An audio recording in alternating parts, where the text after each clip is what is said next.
Bonjour à tous, je suis ravie de vous retrouver aujourd'hui pour une recette d'un petit goûter assez simple. Je vous cache pas que ça va être une recette que je vais faire, on va entre guillemets deux têtes.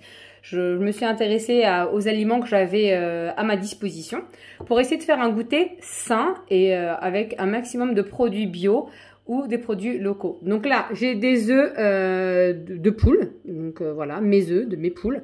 J'ai 4 œufs. Donc j'ai aussi également des restes d'hier, donc un peu de jaune d'œuf avec du blanc. Donc du coup, ça fait comme si j'avais 5 œufs. Du chocolat noir que je vais aller faire fondre. De la maïzena sans gluten. Également des graines de lin bio concassées, donc qui est à peu près 20 grammes. Je vais utiliser du sucre à base de coco. Je vais prendre aussi de l'huile de coco pour remplacer le beurre. Et également du miel. Donc ça permet de remplacer le sucre. Et une levure chimique. Donc si vous avez du bio chez vous, tant mieux. Ça va être avec des produits vraiment sains. On va essayer d'un maximum d'éviter le gras.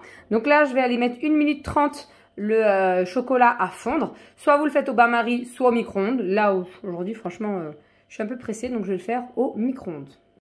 J'ai fait fondre mon chocolat au micro-ondes 1 minute 30. Là, je vais rajouter, vous voyez, une grosse cuillère de l'huile de coco bio. Donc, pour mélanger, pour m'apporter mon gras. Et je vais mélanger tout cela. Du coup, voici ce que ça donne une fois que j'ai rajouté l'huile de coco et que j'ai mélangé. Donc là, je vais battre mes œufs. Donc, je vais mettre également mes restes d'hier. Parce que nous, on ne jette rien, on ne gaspille rien. Donc là, je vais rajouter à mes œufs une cuillère à soupe de sucre de coco. Je vais venir battre le tout avant de rajouter ma petite cuillère de miel. Enfin, une grosse cuillère de miel aussi à soupe. Donc, une fois bien mélangé, je viens rajouter ma cuillère à soupe de miel.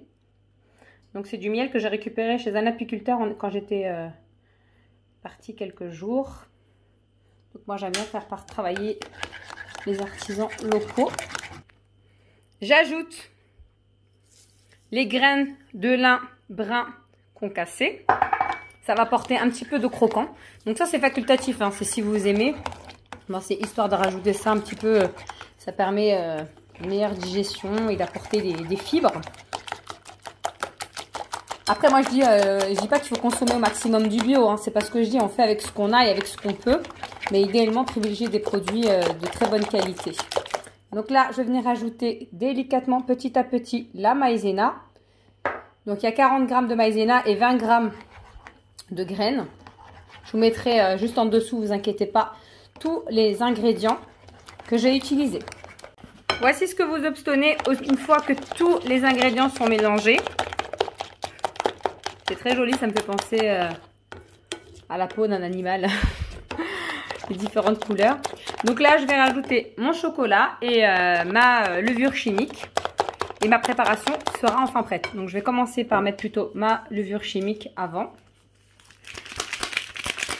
Après, pour celles qui aiment bien, vous pouvez rajouter également aussi une pincée de sel avant. Mais je ne l'ai pas fait, donc là aujourd'hui, pas besoin. C'est facultatif.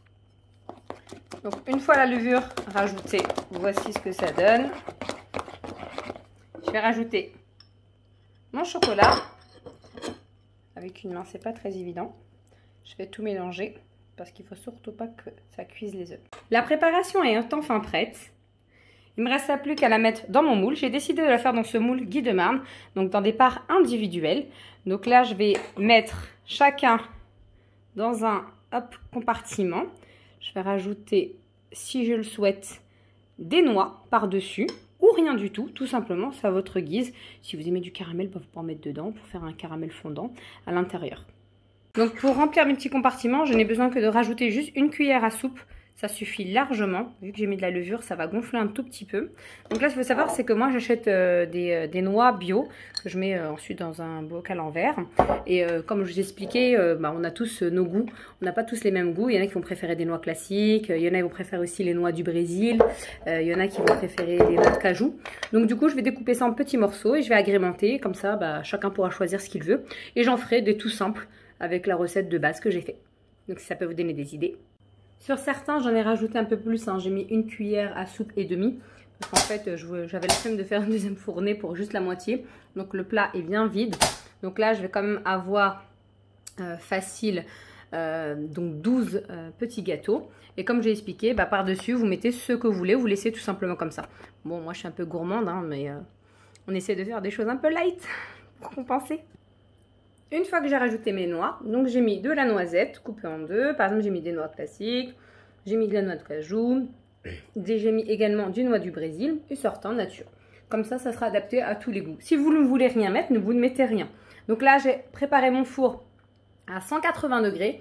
On est parti pour à peu près 10 à 15 minutes de cuisson. Ça va dépendre de votre four. Moi, franchement, c'est une première, je ne vous cache pas. Donc, je pense que je vais laisser entre 10 et 15 minutes. Je vais mettre un minuteur à 12 minutes exactement. Et je vous dirai combien de temps ça a duré. Donc, de toute façon, il ne faut pas que ce soit non plus trop cuit. Le rendu est juste excellent. Vraiment, en termes de visuel, c'est vraiment très appétissant. Je ne sais pas pour vous à travers l'écran, mais moi, là, vraiment, je suis super contente, rien que le visuel. Donc, je les ai laissés exactement 12 minutes à 180 degrés. Donc là, je vais les ressortir pour laisser se refroidir. Procéder au démoulage avec une seule main. Donc, les moules Guidomar, il n'y a pas besoin de rajouter de matière grasse. Donc, vous voyez, je le mets sur une plaque perforée pour pouvoir laisser refroidir tranquillement avant de procéder à la dégustation. C'est ce qui est pratique. Donc, je vous retrouve tout de suite pour la dégustation. Je vais vous le couper en deux. Vous allez vous rendre compte de l'intérieur. Je procède à la dégustation. Je vais couper en deux. Verdict. Bon, il n'est pas tout à fait vraiment froid. Tellement que je suis gourmande, je ne peux pas patienter. Voici ce que ça donne à l'intérieur.